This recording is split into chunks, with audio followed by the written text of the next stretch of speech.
everyone. Today we will discuss about ribs. Ribs are also called as costae. They are flat, elongated and curved ribs. There are 12 ribs on each side, forming the greater part of the thoracic skeleton. Divided into two types, typical and atypical. The typical ribs are from 3rd to 9 ribs. They have same general features. Atypical ribs are 1st, 2nd, 10th to 12th ribs. They have a special features.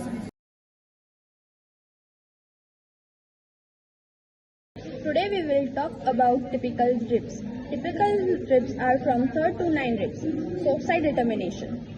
Its anterior end has a concave depression and posterior end has a globular head.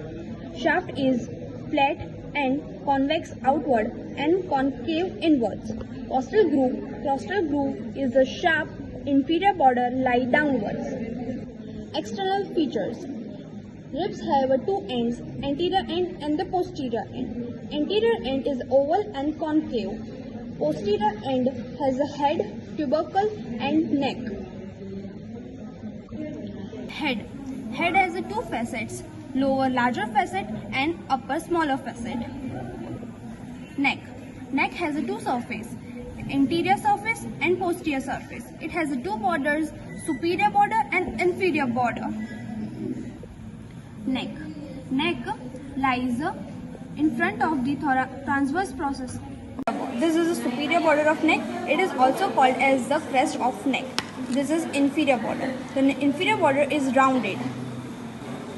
Tubercle. Tubercle is placed on the outer surface. It is a junction between the neck and the shaft.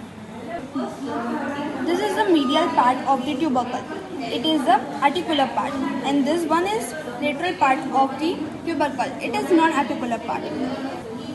Shaft has two surfaces, outer surface and inner surface.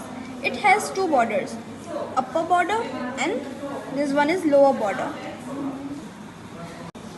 The shaft has two angles. This one is anterior angle and this one is a posterior angle. Inner surface is smooth.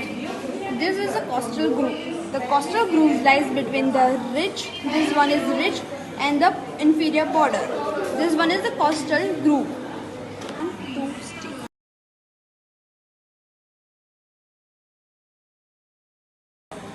As we know, this one is the upper border and this one is inferior border. The upper border has two lips.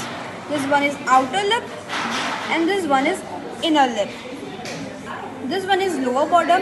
The lower border is a sharper and forms the lower border of the costal groove. This one is costal groove. External intercostal muscle is inserted on the outer lip of the superior border. Internal intercostal muscle and